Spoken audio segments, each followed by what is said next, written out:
Hello coders. போன வீடியோவில் நம்ம வந்து என்ன பார்த்தோம்னா, ரியாக்டில் ஒரு ஐக்கான் எப்படி யூஸ் பண்ணுறதுன்னு பார்த்தோம்.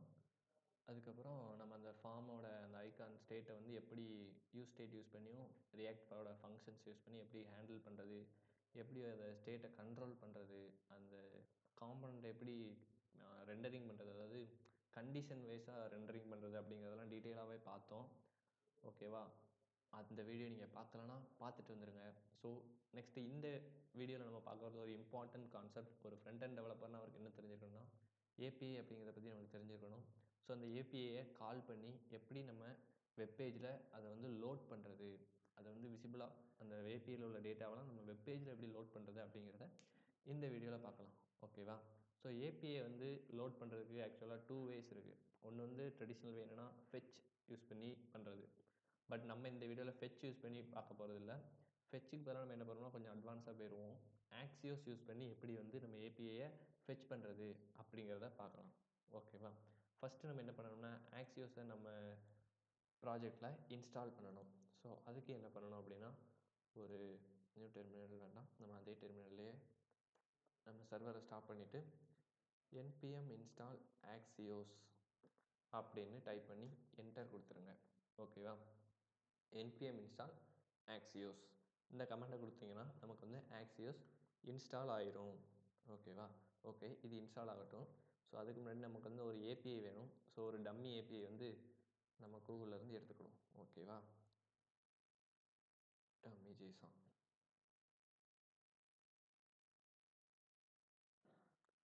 ஓகே, இந்த டம்மி ஜேசனை தான் நம்ம வந்து இப்போ இந்த ஏபிஐ தான் நம்ம வந்து யூஸ் பண்ண போகிறோம்.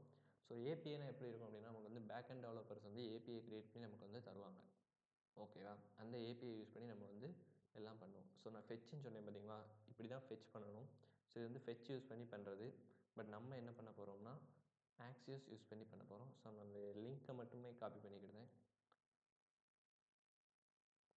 காப்பி பண்ணிவிட்டு இங்கே வந்து அது இன்ஸ்டால் ஆகிக்கிட்டு இருக்கு. ஸோ இன்ஸ்டால் ஆகட்டும்.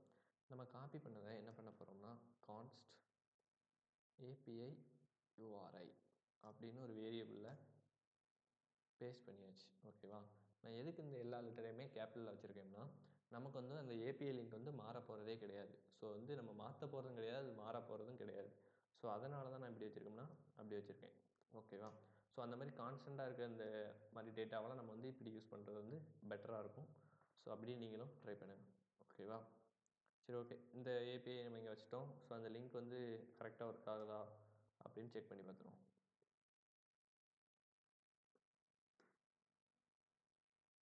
ஓகே, நம்ம பேஜில் போய் பார்ப்போம். லோட் ஆகிக்கிட்டு இருக்கு. இந்த லிங்க்கில் பார்த்தீங்கன்னா நமக்கு லோட் பண்ண அப்புறம் அந்த டேட்டாலாம் எப்படி கிடைக்கும் அப்படிங்கிறத கூட அவங்க டீட்டெயிலாக போட்டிருப்பாங்க. ஸோ அதே நமக்கு இதை ஷோ அவுட்புட் கொடுத்தா நமக்கு கிடைக்கும். இந்த இடத்துல ஷோ அவுட்புட். ஸோ இந்த மாதிரி நமக்கு டேட்டா தான், ஜேசான் டேட்டா தான் கிடைக்கும். அதை எடுத்து நம்ம வந்து நம்ம ப்ராஜெக்டில் யூஸ் பண்ணுறது எப்படின்னு நம்ம இந்த வீடியோவில் பார்த்துக்கலாம். ஓகே, இந்த லிங்க் நமக்கு கரெக்டாக வந்துட்டு ஆக்சியோஸ் இன்ஸ்டால் ஆகிட்டு. ஸோ ஆக்சியோஸ் யூஸ் பண்ணி இப்போ எப்படி டேட்டாவை ஃபெச் பண்ணுறது அப்படிங்கிறத நான் காட்டுறேன். ஓகேவா? ஓகே, ஒரு ஃபங்க்ஷன் க்ரியேட் பண்ணுறேன். கான்ஸ்ட் fetch data.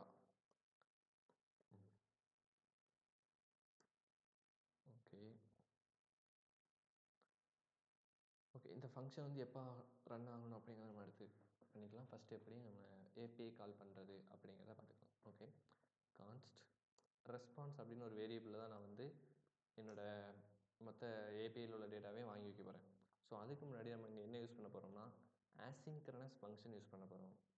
எதுக்கு ஆசிங்க்ரனஸ் ஃபங்க்ஷன் அப்படின்னா, நம்ம ஒரு டேட்டா வந்து நம்ம வந்து சர்வர்லேருந்து எடுக்கும். ஸோ அதுக்கு வந்து சர்டன் டைம் எடுக்கலாம். ஸோ அந்த டைமை மேனேஜ் பண்ணுறதுக்கு தான் ஆசிங்க்ரனஸ் ஃபங்க்ஷன் யூஸ் பண்ணுறோம். ஏன்னா ஆசிங் யூஸ் பண்ணால் தான் அவைட் யூஸ் பண்ண முடியும். ஸோ அவைட் யூஸ் பண்ணி எப்போயுமே டேட்டா ஃபெச் பண்ணுறது வந்து ஒரு பெட்டர் ஆப்ஷன். ஸோ அப்படி தான் பண்ணணும். அப்போ தான் நம்ம வெப்சைட் வந்து எந்த ப்ராப்ளம் இல்லாமல் கரெக்டாக ஒர்க் ஆகும். ஸோ இந்த இடத்துல நம்ம ஆக்சியோஸ் யூஸ் பண்ண போகிறோம். ஆக்சியோஸை இம்போர்ட் பண்ணிட்டோம். ஸோ இந்த இடத்துல வந்து நமக்கு என்ன இம்போர்ட் ஆகிருக்குன்னா ஆக்சியோஸ் இம்போர்ட் ஆகிட்டு. ஸோ நம்ம வந்து கெட் பண்ண போகிறோம். ஆக்சியோஸ் டாட் கெட்டில் நம்ம யூஆர்எல்லை உள்ளே கொடுக்கும். API URL. ஓகேவா? சரி, ஓகே, இதுலேருந்து நமக்கு என்ன ரெஸ்பான்ஸ் வந்திருக்கு அப்படிங்கிறத நம்ம வந்து கன்சோல் லாக் பண்ணி பார்த்துக்கலாம். கன்சோல் லாக் இல்லை ரெஸ்பான்ஸ். ஓகே, நம்ம ஃபங்க்ஷனை கால் பண்ணிட்டோம், ஃபங்க்ஷன் க்ரியேட் பண்ணிட்டோம். ஃபங்க்ஷனை எங்கே கால் பண்ணுறது அப்படின்னு பார்த்தோம்னா நம்ம வந்து யூஸ் ஸ்டேட் அப்படின்னு ஒரு ஹூக் படித்தோம் முன்னாடியே. யூஸ் ஸ்டேட் படித்தோம். யூஸ் எஃபெக்ட்னு அதை தொடர்ந்து இன்னொரு ஹூக்கும் படித்தோம் லைட்டாக வளரல. ஸோ யூஸ் எஃபெக்ட் ஹூக் தான் இங்கே வந்து நம்ம என்ன பண்ண போகிறோம்னா யூஸ் பண்ண போகிறோம். யூஸ் எஃபெக்ட் என்ன பண்ணும் அப்படின்னா நம்ம அந்த வீடியோலேயே தெளிவாக சொல்லியிருக்கோம், அதை பார்த்துக்கோங்க. இருந்தாலும் நீங்கள் சொல்கிறேன். ஸோ இப்படி தான் ஒரு யூஸ் எஃபெக்ட் ஹூக் இருக்கும். ஸோ அது என்ன பண்ணும்னா நம்ம அதில் உள்ளே என்ன கொடுக்குறோமோ அதை வந்து பேஜ் லோட் ஆகும்போது மட்டும் ரன் பண்ணும். தென் மர்க்காக ரன் பண்ணால் நமக்கு வந்து அது டிபெண்டன்சி அரேயில் சம்திங் கொடுக்க வேண்டியது இருக்கும். அதை நீங்கள் செக் பண்ணிக்கோங்க. ஸோ இந்த இடத்துல என்ன கொடுக்கணும்னா ஃபெச் டேட்டா அப்படின்னு கொடுத்துட்டேன். ஓகேவா? கொடுத்துட்டு சேவ் பண்ணிட்டு நான் பேஜில் போய் பார்க்கேன். நம்ம கன்சோலில் தான் ரன் பண்ணியிருக்கோம். ஸோ இன்ஸ்பெக்ட் பண்ணி நம்ம வந்து கன்சோலை பார்ப்போம். ஓகே, கன்சோல் இங்கே வந்து ஆப்ஜெக்ட் இருக்குது. ஸோ ரீஃப்ரெஷ் பண்ணி பார்ப்போம். ஏன்னா பேஜ் ஒர்க்காக லோட் ஆகும்போது மட்டும்தான் நமக்கு அந்த டேட்டா வந்து லோட் ஆகும். அதுக்கப்புறம் லோட் ஆகாது. ஸோ இந்த டேட்டா தான் நமக்கு லோட் ஆகிருக்கு. ஸோ என்னெல்லாம் இருக்குன்னா கான்ஃபிக் இருக்குது, டேட்டா இருக்குது, ஹெட்டர்ஸ், ரெக்வஸ்ட்டு, ஸ்டேட்டஸ் டெக்ஸ்ட் இருக்குது. ஸோ இதுலேருந்து நமக்கு என்ன தேவை அப்படின்னு பார்த்தோம்னா இந்த டேட்டா தான் தேவை. டேட்டாவில் அந்த ப்ராடக்ட்ஸ் தான் நமக்கு தேவை. ஸோ அதை இப்போ நம்ம கன்சோலில் பிரிண்ட் பண்ணி பார்க்கலாம். So response dot data dot products response.data.products அப்படின்னு பண்ணியிருக்கேன். ஸோ இப்போ நான் ரீஃப்ரெஷ் பண்ணேன்னா நமக்கு என்ன வரும்னு பார்ப்போம். ஸோ நமக்கு தேவையான ப்ராடக்ட்ஸ் மட்டும் கிடச்சிருச்சு. ஓகேவா? சரி, நான் கன்சோல்லே பிரிண்ட் பண்ணிட்டேன். எனக்கு இந்த ஸ்க்ரீனில் எப்படி பிரிண்ட் பண்ணுறது அப்படிங்கிறத இப்போ நம்ம பார்க்கலாம். ஸோ ஃபஸ்ட் ஆஃப் ஆல் நம்ம ஸ்க்ரீனில் பிரிண்ட் பண்ணனா நமக்கு வந்து அந்த டேட்டா வந்து ஒரு வேரியபிளில் நமக்கு கிடைக்கணும். ஸோ அதுக்காக நான் என்ன பண்ண போகிறேன்னா ஒரு யூஸ் ஸ்டேட் கிரியேட் பண்ண போகிறேன். கான்ஸ்ட் ப்ராடக்ட்ஸ் செட் ப்ராடக்ட். ஓகேவா? நான் ப்ராடக்ட் வந்து இந்த இடத்துல செட் பண்ணிக்கிட்டேன். ஸோ யூஸ் ஸ்டேட்டில் என்ன கொடுக்குறேன் அப்படின்னா ஒரு எம்டி அரே கொடுக்குறேன். ஏன்னா இதில் வந்து நம்ம அரே ஆஃப் டேட்டாவை தான் நம்ம வந்து ஸ்டோர் பண்ண போகிறோம். ஸோ அதுக்காக நான் இதை அரேவாக டிஃபைன் பண்ணிக்கிறேன். ஸோ இங்கே அரேயை டிஃபைன் பண்ணிட்டு நம்ம அதை யூஸ் பண்ணும்போது நமக்கு சம்திங் எரர் வரும். ஸோ அதனால தான் நம்ம இங்கே யூஸ் பண்ணிக்கிட்டோம். ஸோ இங்கே என்ன கொடுக்கும்? Set products. அது உள்ள நம்ம செட் பண்ணி விட போகிறோம் அந்த டேட்டாவை. ஸோ ரெஸ் டாட் டேட்டா டாட் ப்ராடக்ட்ஸ். ஓகேவா? ஸோ இங்கே நம்ம செட் பண்ணிட்டோம். எப்படி லோட் பண்ணுறது அப்படின்னு பார்த்தோம்னா நம்ம வந்து இது கீழே வந்து லோட் பண்ண போகிறோம். ஸோ நீங்கள் ஞாபகம் வச்சுக்கோங்க, நம்ம அரே ஆஃப் ஆப்ஜெக்ட்ஸ் இருக்குது. அந்த ஆப்ஜெக்ட்டை டேரெக்டாக நம்ம பிரிண்ட் பண்ண முடியாது. அது ஆப்ஜெக்ட்டை நம்ம பிரிண்ட் பண்ணணும்னா அதை ஜேசனாக மாற்றி தான் பிரிண்ட் பண்ணணும். ஸோ அதை நல்லா மனசில் வச்சுக்கோங்க. ஓகேவா? ஓகே, இங்கே நம்ம வந்து லோட் பண்ண போகிறோம். ஸோ அதுக்கு என்ன பண்ணணும்னா ஃபர்ஸ்ட் ஆஃப் ஆல் ஒரு கேலிபிரேஷன், அதாவது நம்ம ரியாக்டில் உள்ள எதை யூஸ் பண்ணாலும் கேலிபிரேஷன். நம்ம வந்து இங்கே ப்ராடக்ட்ஸை யூஸ் பண்ண போகிறோம். ஸோ ப்ராடக்ட்ஸ் டாட் லென்த், அதோட லென்த்தை நான் செக் பண்ணுறேன். அது நாட் ஈக்குவல் டு 0வான்னு செக் பண்ணுறேன். 0வா இல்லை அப்படின்னா நான் என்ன பண்ணுறேன் அப்படின்னா எதை ரிட்டர்ன் பண்ண போகிறேன்னா ஒரு டிவ்வை ரிட்டர்ன் பண்ணுறேன்.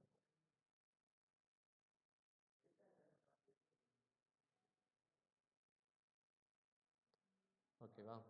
அப்படி இல்லை லென்த்து 0வா இருக்குது அப்படின்னா நான் என்ன பண்ண போகிறேன்னா சேம் டிவ் தான், டிவ்வுக்கு பதிலாக ஒரு h1 ரிட்டர்ன் பண்ணிடுறேன்.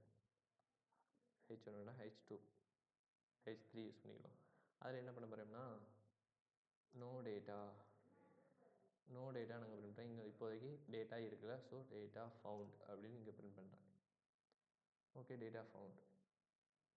இப்போ நம்ம பேஜை பார்த்தோம்னா டேட்டா ஃபவுண்ட் அப்படின்னு இருக்குது. ஓகேவா? டேட்டா ஃபவுண்டுன்னு இருக்குது. ஸோ அங்கே டேட்டா வர்றதுனால டேட்டா ஃபவுண்டுன்னு இருக்குது. ஸோ இங்கே டேட்டா இல்லைன்னா என்ன ஆகும் அப்படிங்கிறத நம்ம ஸோ இப்போ வந்து நம்ம இங்கே வந்து என்ன பண்ணியிருக்கோம், செட் பண்ணியிருக்கோம். இந்த டேட்டா எல்லாத்தையும் இதுக்கு மாற்றி விட்ருக்கோம். அதனால் அங்கே வந்து டேட்டா ஃபவுண்டுன்னு இருக்குது. இப்போ இந்த லைனை கமெண்ட் பண்ணிட்டோம்னா என்ன ஆகுது அப்படின்னு பார்ப்போம். இப்போ இந்த லைனை கமெண்ட் பண்ணி சேவ் பண்ணிட்டோம்.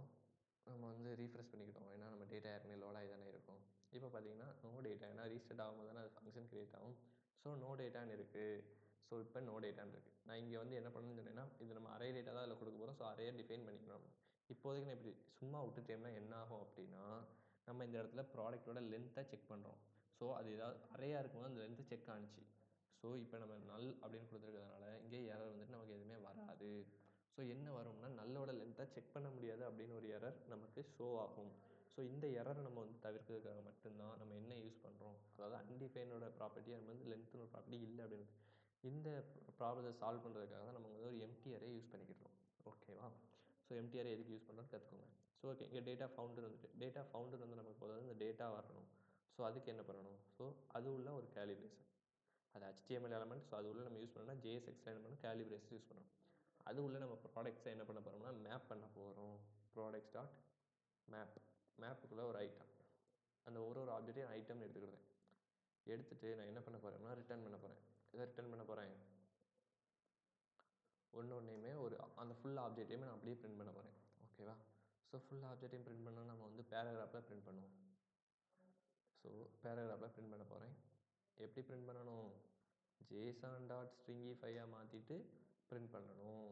இல்லைன்னா என்ன ஆகும்னா ஆப்ஜெக்ட் பிரிண்ட் ஆக மாட்டேன் அப்படின்னு சொல்லும். ஓகேவா? Okay, something error. என்ன எரர் அப்படின்னா நம்ம வந்து என்ன பண்ணிட்டோம்னா மேப்புக்குள்ளே தான் இந்த இது வரணும். ஓகே, சம்திங் எரர் காட்டுது. ஓகே, இந்த லைனே எடுத்துரும். ஃபர்ஸ்ட்லேருந்தே பண்ணிடுவோம். Product dot map item.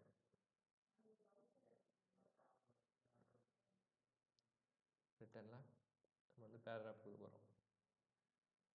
அதில் என்ன கொடுக்க போகிறோம்னா JSON.stringify ஐட்டம். இப்போ போய் நம்ம ரீஃப்ரெஷ் பண்ணுவோம். ஸோ எரர் எதுவும் வரல, இங்கே டேட்டாவும் வரல. ஏன் டேட்டா வரல அப்படின்னு போய் செக் பண்ணணும். சரி, ஓகே, ஏன் டேட்டா வரல? நாட் ஈக்குவல் டு 0 இருந்தால் நமக்கு இது வரணும். ப்ராடக்ட் ஸ்டார்ட் லென்த்து தான். So product start length not equal to 0 ஏன் வரலன்னா இங்கே நம்ம செட் ப்ராடக்ட்டே பண்ணலை, கமெண்ட் பண்ணதை எடுத்து விடலை. ஸோ அதுக்கு நமக்கு இது வரலை. ஸோ இப்போ போயிட்டு நம்ம பார்த்தோம்னா நமக்கு எல்லா டேட்டாவும் வந்துருச்சு. இந்த டேட்டா பார்க்க கொஞ்சம் நல்லா இல்லைல்ல? ஸோ நம்ம வந்து ஒரு OLல பிரிண்ட் பண்ணுவோம், ஒரு லிஸ்ட்டாக பிரிண்ட் பண்ணிடுறோம். ஓகேவா? இந்த பியை வந்து எல்ஐன்னு மாற்றிக்கிட்டு இந்த டிவ்வை வந்து OLன்னு மாற்றிடும். OLன்னு மாற்றியாச்சு. இப்போ பார்த்தோம்னா 1 2 3ன்னு இருக்கலாம். ஸோ இப்போ பார்த்தீங்கன்னா இங்கே ஒரு எரர் இருக்குது. என்னடா கீ கொடுக்கல அப்படின்னு சொல்லுது. அதாவது நம்ம இங்கே என்ன பண்ணோம்னா மேப் பண்ணுறோம்.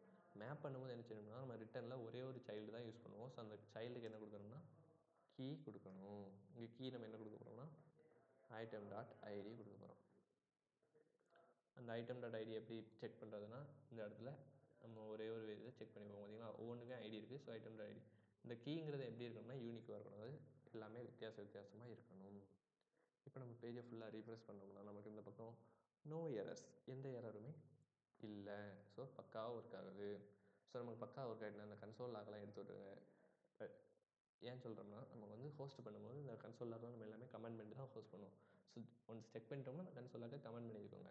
ஏன் கமெண்ட் பண்ண சொல்கிறோம்னா அந்த இடத்துல நம்ம செக் பண்ணுறதுக்காக தான் வச்சுருந்தோம். சப்போஸ் நம்ம திருப்பி எடுத்து பார்க்கும்போது அதை செக் பண்ணி பார்க்கணும்னா அப்படி பார்த்துக்கலாம். ஓகேவா? Okay guys, 1 minute. Okay coders, இப்போ நான் இதை வந்து ஒரு லிஸ்ட்டாக பிரிண்ட் பண்ணி காட்டினோம்னா நீங்கள் வந்து இங்கேருந்து ஒரு டாஸ்க்காக எடுத்துக்கோங்க. இந்த டேட்டாவை எல்லாமே ஒரு டேபிளாக பிரிண்ட் பண்ணி பாருங்கள். ஓகேவா? நான் அதுக்கான கோடை வந்து உங்களுக்கு அடுத்த வீடியோவில் ஷோ பண்ணுறேன். நீங்கள் வந்து ட்ரை பண்ணிட்டு வாங்க. ஓகேவா கைஸ்? ஓகே கோடர்ஸ், இதில் வந்து நம்ம என்ன பார்த்தோம்னா ரீட் எப்படி பண்ணுறதுன்னு இந்த வீடியோவில் பார்த்துட்டோம். ஸோ அடுத்த வீடியோவில் என்ன பார்க்க போகிறோம்னா கரெக்ட் ஆப்ரேஷன். இப்போயே ஸ்டார்ட் பண்ண வேண்டாம், அடுத்த வீடியோவில் இன்னொரு இன்ட்ரெஸ்டிங் டாபிக் இருக்குது. அந்த டாபிக் பார்க்கும்போது உங்களுக்கு ரியாக்டோ ஃபுல் கான்செப்ட் எப்படி உங்கள் கையில் ஒரு பவர்ஃபுல், அதாவது தேனோஸ் கான்டென்ட் மாதிரி ஒரு ஃபுல் பவர் கிடச்சிரும் ஒரு ரியாக்டில். ஸோ அந்த கான்செப்டை முடிச்சிட்டோம்னா ரியாக்ட் ஆல்மோஸ்ட் டன். அதுக்கப்புறம் நம்ம வந்து கரெக்ட் ஆப்ரேஷன்ஸ் பற்றி பார்த்துட்டு நம்ம ரியாக்டை முடிச்சுக்கலாம் guys. ஸோ ஓகே, எல்லா வீடியோவுமே க்ரூஷியல் வீடியோஸ், எல்லாமே ஸ்கிப் பண்ணாமல் பாருங்கள். ஓகேவா? எல்லாத்தையுமே ட்ரை பண்ணி பாருங்கள். ஸோ இந்த டாஸ்க்கையும் ட்ரை பண்ணி பாருங்கள். இதில் ஒரு 30 டேட்டா தான் இருக்கும். ஸோ 30 ரோ தான் வரும் டேபிளில். அதை ட்ரை பண்ணுங்கள். நான் நெக்ஸ்ட் வீடியோ அந்த டேபிள் உங்களுக்கு ஷோ பண்ணுறேன். எல்லா டேட்டாவும் வேண்டாம், மினிமம் ஒரு 2 or 3 டேட்டா மட்டுமே எடுத்துக்கோங்க. ஓகே, ஒரு ஐடி எடுத்துக்கோங்க, டைட்டில் எடுத்துக்கோங்க, இந்த டிஸ்கிரிப்ஷன் எடுத்துக்கோங்க. அது 3மே எனாஃப் தான். அந்த 3 மட்டுமே எடுத்து ஒரு டேபிள் கிரியேட் பண்ணி செக் பண்ணி பாருங்கள். ஓகேவா? ஓகே டீம், நெக்ஸ்ட் வீடியோவில் ஒரு இன்ட்ரெஸ்டிங் டாபிக் அதை பார்க்கலாம். பாய்.